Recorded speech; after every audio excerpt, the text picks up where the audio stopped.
Sosok Mila Mahmudah viral mau polisikan Rizky Bilar dan Lesti Kejora karena tak jujur nikah siri. Sosok Mila Mahmudah Jamhari mendadak viral di media sosial lantaran mau melaporkan pasangan selebriti Lesti Kejora dan Rizky Bilar.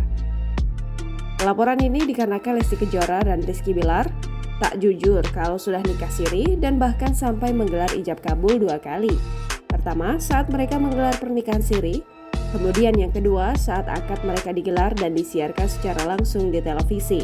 Oleh karena itu, Mila mengungkapkan niatnya melaporkan pasangan Lesti dan Rizky Bilar atas tuduhan pembohongan publik. Rizky Bilar dan Lesti Kejora menikah secara negara pada 19 Agustus 2021. Namun, mereka sudah menikah siri pada awal 2021. Dalam pernikahan secara negara yang disiarkan televisi, Rizky Bilar kembali mengucap ijab kabul. Lesti dan Bilar mengaku telah menikah siri secara eksklusif dalam perilisan Leslar Entertainment. Hal tersebut menurut Mila mempermainkan syariat Islam terkait pernikahan. Dalam unggahan Mila Mahmudah di Facebook, ia mengaku sudah berniat memenjarakan Lesti dan Rizky Bilar. Pelaporannya berlandaskan untuk mengedukasi dan mencegah artis-artis lain melakukan hal serupa. Dikutip dari Tribun Medan, Mila Mahmudah memiliki latar belakang sebagai aktivis perlindungan perempuan dan anak. Dari data yang diunggah, Mila Mahmudah Jamhari pernah mendaftar sebagai bakal calon anggota DPR dari Dapil Jawa Timur 3 tahun 2013 silam.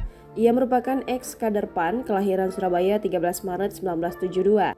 Mila dikenal sebagai aktivis advokasi masyarakat marginal yang khusus mengurusi kesehatan dan hukum. Ia juga mendampingi pasien HIV dan AIDS, khususnya anak dan perempuan. Tidak hanya itu, Mila Mahmudah Jamhari cukup aktif di organisasi.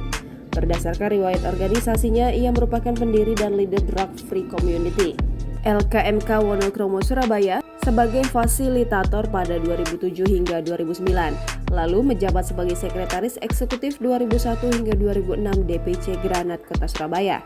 Tak hanya itu, ia juga dikenal sebagai pekerja sosial dan juga memiliki riwayat perjuangan mendirikan DPC PAN Kecamatan Wonokromo Surabaya 1998. Jangan lupa subscribe, share, komen, dan like ya!